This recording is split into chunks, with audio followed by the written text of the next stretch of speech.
مولانا محمد وعلى آل سيدنا مولانا محمد بارك وسلم صلاة والسلام عليك يا رسول الله صلى الله تعالى عليه وسلم. بسم الله الرحمن الرحيم.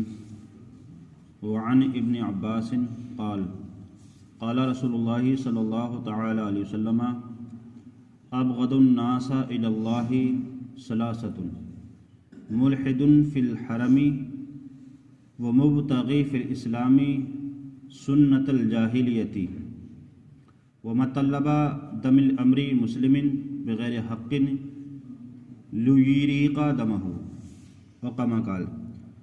حضرت عبداللہ بن عباس رضی اللہ تعالیٰ عنہ سے روایت ہے، وہ فرماتے ہیں کہ رسول پاک صلی اللہ علیہ وسلم نے ارشاد فرمایا کہ ابغض الناس الی اللہ ثلاثۃ، کہ تین اشخاص مطلب تین لوگ ایسے ہیں کہ جو اللہ کے نزدیک ناپسند ہیں. مطلب یہ ہے کہ اللہ تعالیٰ ان کو ناپسند فرماتا ہے. وہ بدترین شخص ہیں وہ تین. اب وہ تین بدترین شخص کون ہیں؟ تو پہلا وہ شخص ہے کہ ملحد فی الحرم، کہ جو حرم کے اندر بے دینی پیدا کرے. اچھا، حرم کسے کہتے ہیں؟ حرم اسے کہتے ہیں جو مکہ شریف ہے. تو مکہ شریف کی جو ایک حد بندی ہے، مطلب یہاں سے مسجد حرام کا مطلب جو ہے وہ تعلق رکھتا ہے. مدینہ منورہ کی بھی ایک حد ہے اور مسجد حرام کی بھی ایک حد ہے. مطلب اس کے اندر آنے کے بعد بھی اگر انسان کوئی حج کر رہا ہے، حج کے ارکان میں ہے، تو اگر حرم کے اندر ہے، حرم کے اندر انسان اس وقت کسی کیلوں کو بھی مارے گا یا کسی جوئے کو بھی مارے گا تب بھی اس کو دم دینا پڑے گا. تو ایک حد ہے، اس حد کے اندر آنے کے بعد جو ہے آپ کسی کو کوئی مار نہیں سکتے، کسی کو تکلیف نہیں دے سکتے. اگر آپ کریں گے تو اس کو آپ کا دم دینا پڑے گا. دم سے مراد یہ ہے کہ وہاں اس کے بدلے کوئی نہ کوئی جانور آپ کو ذبح کرنا پڑتا ہے. تو اس طریقے سے جس طریقے سے حرم کے اندر کوئی نیکی کرنے پر 1,00,000 نیکیوں کے برابر ثواب ملتا ہے، تو اسی طریقے سے وہاں کوئی گناہ کرنے پر بھی 1,00,000 گناہ کے برابر ثواب ملتا ہے. مطلب جہاں پر ثواب کی عظمت ہے تو وہاں گناہوں کی بھی ہوگی.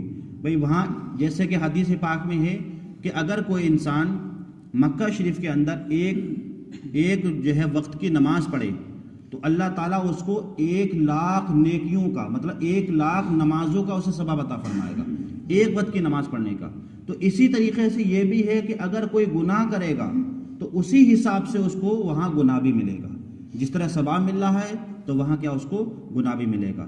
تو پہلا وہ شخص ہے کہ جو حرم کے اندر بے دینی پیدا کرے، بد دینی پیدا کرے، تو اللہ تعالیٰ اس کو بھی کیا ہے ناپسند فرماتا ہے. اور دوسرا وہ شخص ہے وَمُبْتَغِي فِي الْإِسْلَامِ سُنَّةَ الْجَاهِلِيَّةِ، اور دوسرا وہ شخص ہے جس کو اللہ ناپسند کرتا ہے وہ یہ ہے کہ اسلام میں وہ جاہلیت کے طریقوں کو تلاش کرے. مطلب اسلام ایک اچھا صاف ستھرا دین اور مذہب ہے، اس میں انسان رہنے کے باوجود وہ طریقے استعمال کرے جو کون سے والے ہیں؟ جہالت والے ہیں. تو دوسرا وہ شخص ہے کہ جو اسلام کے اندر رہنے کے بعد جاہلوں والا طریقہ استعمال کرے تو اللہ کے نزدیک وہ کیا ہے؟ بدترین اور برا شخص ہے.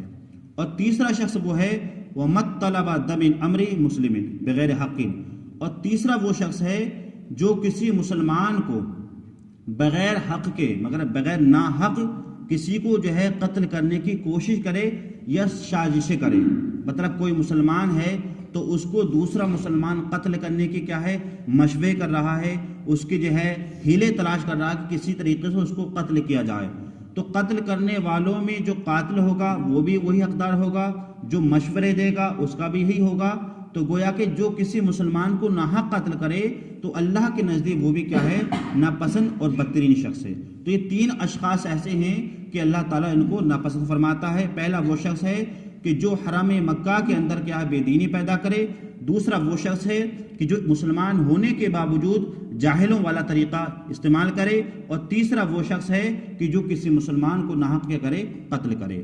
وعن ابی ہریرہ قال قال رسول اللہ صلی اللہ علیہ وسلم کل امتی یدخلون الجنۃ الا من ابا. حضرت ابو ہریرہ رضی اللہ تعالیٰ سے روایتیں فرماتے ہیں کہ پیارے آقا صلی اللہ علیہ وسلم نے ارشاد فرمایا کہ میرا ہر امتی یدخلون الجنۃ جنت میں داخل ہوگا. مطلب میرے جتنی بھی امتی ہیں جو میرے کلمہ پڑھنے والے ہیں وہ سب جنت میں داخل ہوں گے الا من ابا، مگر وہ شخص جو منکر ہے، مطلب وہ شخص جو منکر ہے وہ جنت میں داخل نہیں ہوگا۔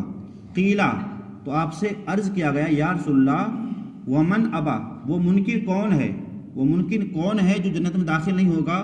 قال، تو آپ نے فرمایا من عطانی دخل الجنت، کہ جس نے میری اطاعت کی، میری سنتوں کی پیروی کی، جو میں نے کہا اس پر عمل کیا اور جس سے میں نے لوگوں کو منع کیا اس سے رک گیا، مطلب میرے کہنے پر میری اطاعت کی تو وہ جنت میں داخل ہو گیا۔ فمن عصانی فقط ابا، اور جس نے میری نافرمانی کی، مطلب میں نے جو طریقہ بتایا تھا وہ طریقہ چھوڑ کر دوسرے طریقے پر چلا یا مغربی تہذیب کے طریقے پر چلا، فقط ابا، تو گویا کہ کیا ہے، وہ منکر ہے۔ تو ہم اگر اللہ اس کے رسول کی اطاعت کریں گے، اللہ کے رسول نے جو ہمیں فرمایا ہم اس پر عمل کریں گے، تو انشاءاللہ رسول پاک کے صدقے میں اللہ تعالی ہمیں کیا ہے، جنت میں جگہ عطا فرمائے گا، اور اگر ہم اس کے منکر ہوں گے تو ہمیں ویسے کیا عذاب بھگتنا پڑے گا۔ اللہ تعالی ہمیں اور آپ کو حدیث پاک سمجھنے کی، اس پر عمل کرنے کی توفیق